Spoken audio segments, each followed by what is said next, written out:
नमस्कार। आज हम बात करेंगे बंकित सड़क पर किसी कार की गति क्या होती है।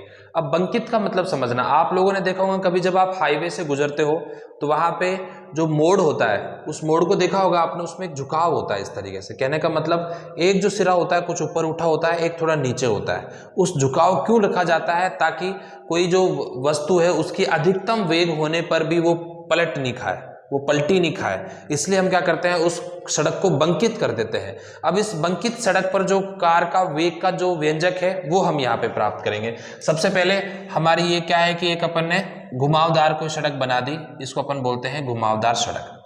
अब इसका तल जो होता है समतल, तो ये इस तरीके से होगा। अगर हम समतल की बात करें तो आपका जो समतल होगा वो इस तरीके से होगा, ठीक है। ये तो क्या हो गया आपका समतल। अब मान लीजिए जो सड़क है ना वो इतनी ऊपर उठी हुई है, यानी इस तरीके से ये ऊपर उठी हुई है। यहां से कितना कोण बना रही है? ये थीटा कोण बना रही है। कितना कोण बना रही है? यहाँ पे जगह कम है तो मैं थोड़ा इसको ज्यादा घुमा देता हूँ ताकि आप अच्छे समझ आओ। तो ये आपकी सड़क बन गई यहाँ पे, ये ठीक है। अब ये इसके मध्य कितना कोण बन गया? यहाँ पे थीटा कोण बन गया, ठीक है। अब यहाँ पे आपकी ये कोई वस्तु रखी हुई है, ये रखी हुई है, ठीक है।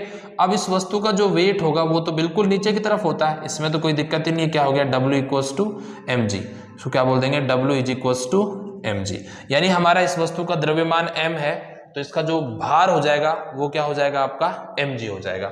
अब इस पर जो प्रतिक्रिया बल लग रहा है ना, उस वस्तु का प्रतिक्रिया बल इस तरीके से लग रहा है, तो ये क्या हो गया आपका प्रतिक्रिया बल n। लेकिन देखो ये संतुलन की स्थिति नहीं हुई, यानी साम्य अवस्था हम ज्ञात करेंगे तो साम्य अवस्था की ये स्थिति नहीं बन रही है। तो ये स्थिति क्या बन रही है कि टेढ़े जा रहे हैं, तो अपन क्या करेंगे, इसके जस्ट अपोजिट यहां ढूंढने का प्रयास करेंगे, ठीक है। अब ये थीटा है तो इनके मध्य जो कोण होगा वो भी कितना हो जाएगा? थीटा हो जाएगा। अगर n ये है थीटा के साथ बनेगा तो इसका जो घटक बनेगा वो क्या बनेगा? n cos theta. अगर आपको ये घटक यानी वियोजन बनाने नहीं आते तो 11वीं क्लास की प्लेलिस्ट मैंने यहाँ पे दे रखी है, आप प्लेलिस्ट में जाके 11th क्लास को देखना, वहां सदिशों का वियोजन पढ़ लेना। सदिशों का वियोजन पता चल जाएगा कि ये n cos थीटा कैसे आया है, ठीक है। इसका जो दूसरा घटक है हमारा वो बनेगा, वो ये बनेगा, उसको अपन क्या बोल देंगे? n sin theta.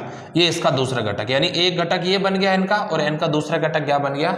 n cos theta. वैसे ही हमारी ये जो वस्तु है इसका भी एक यहाँ पे क्या लगेगा? स्थितिक घर्षण गुणांक, जिसको अपन क्या बोलेंगे? Fs बोलेंगे। अब यहाँ थीटा कोण है तो ये भी कितना होगा? कोण theta.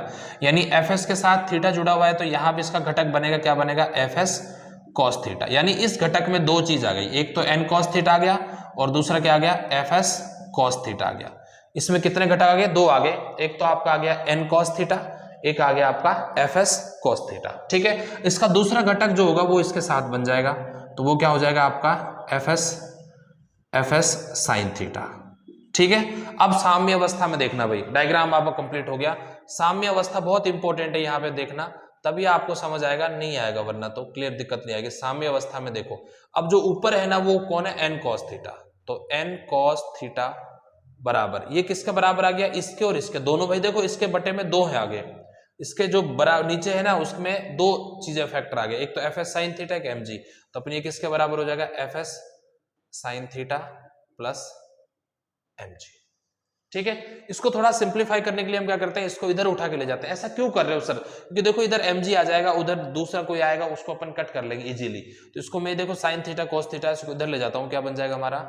n cos theta minus, ये इधर जाएगा तो माइनस आ जाएगा, Fs sin theta is equals to mg। ये क्या मिला मुझे? समीकरण नंबर 1 मिल गया, ठीक है।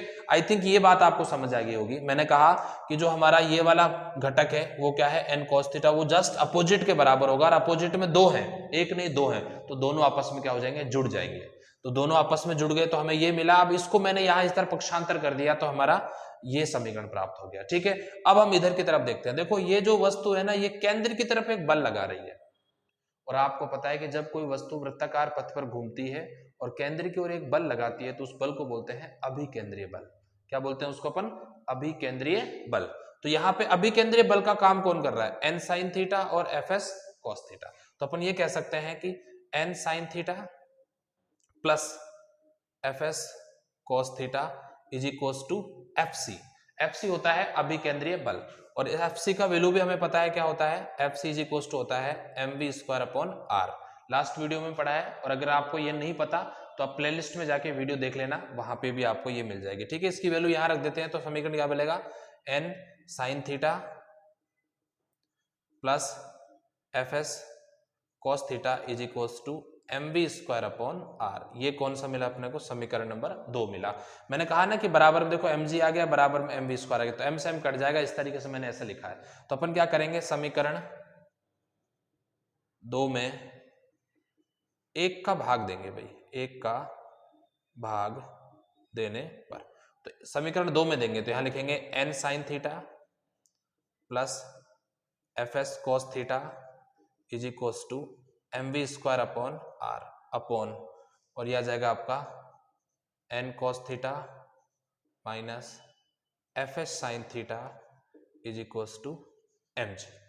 आपने कहा कि सर समीकरण 2 में ही 1 का अपन ने क्यों भाग दिया, 1 में 2 नहीं दे सकते, बिल्कुल दे सकते हो भाई, लेकिन आसान जो रहेगा ना उसको मैंने यहाँ पे सेलेक्ट किया है, क्योंकि फिर नीचे जाएगा तो ये ऊपर ले जाना पड़ेगा, थोड़ा सा ज्यादा कॉम्प्लिकेटेड हो जाएगा, इसलिए मैंने क्या किया है, समीकरण 2 में 1 का भाग दिया है। ठीक है, अब हम यहाँ देखेंगे क्या करेंगे, m से m को कट कर देंगे और यहाँ पे r नीचे आ जाएगा, तो ये आ जाएगा, इधर देखो अभी कुछ कैंसिल आउट नहीं हो रहा है क्योंकि कॉमन नहीं लिया, तो अपन नया समीकरण जो मिलेगा अपने को वो क्या मिलेगा, n साइन थीटा, और एक fs का मान भी रख देना, fs का मान स्थितिक घर्षण गुणांक से होता है, अगर ये भी आपने नहीं पढ़ा है तो प्लेलिस्ट में जाके वीडियो देख लेना, वहां से मिल जाएगा आपको, क्या होता है, म्यू एस कैपिटल N होता है। ठीक है, इसकी वैल्यू यहाँ रखेंगे तो n साइन थीटा तो ये है, इसमें तो कोई चेंज नहीं आएगा, यहाँ हो जाएगा आपका म्यू एस n और साथ में क्या आ जाएगा cos theta is equals to V square upon, ये r यहाँ आ गया और g पहले से ही था तो ये rg यहाँ आ गया, यहाँ क्या बचेगा आपका n cos theta minus mu S n sine theta. ठीक है, अब इन दोनों में से देखो n कॉमन आ सकता है, बिल्कुल आ सकता है, सबसे पहले ऊपर n कॉमन ले लेते हैं, एक cos थीटा कॉमन ले लो, क्यों, क्योंकि tan थीटा बन जाएगा इसलिए, तो n cos थीटा n चला गया, cos थीटा इसमें है नहीं तो cos थीटा इसमें से कॉमन लेंगे तो साइन के अपॉन में आ जाता है, जो उसमें होता नहीं है ना, और अगर वो उसमें से कॉमन लेता है तो वो बटे में आ जाता है, ये आप ध्यान रखना।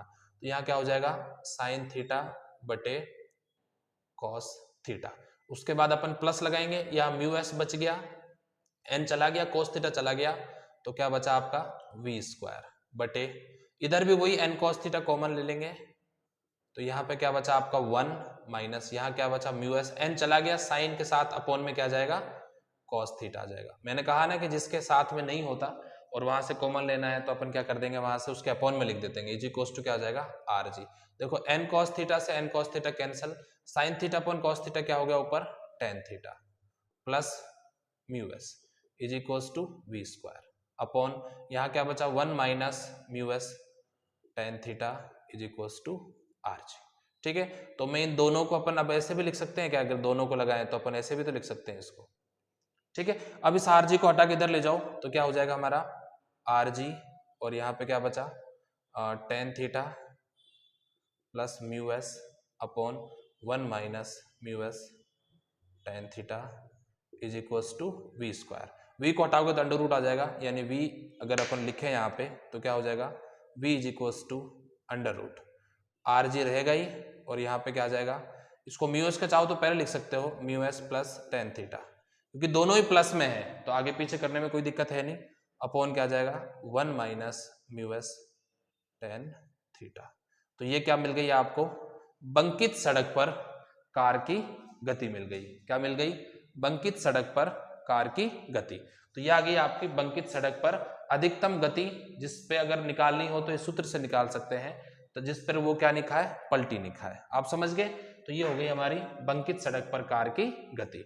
ऐसे ही कुछ और वीडियोस अगर आपको देखने हैं तो आप हमारे चैनल पर जाके वहाँ प्लेलिस्ट में जाओगे, आपको पूरी क्लास के वीडियोज मिल जाएंगे, आप आराम से वहाँ देख सकते हो, जो भी मुश्किल टॉपिक लगते हैं आप वहाँ पे रिवीजन कर सकते हो। Thank you.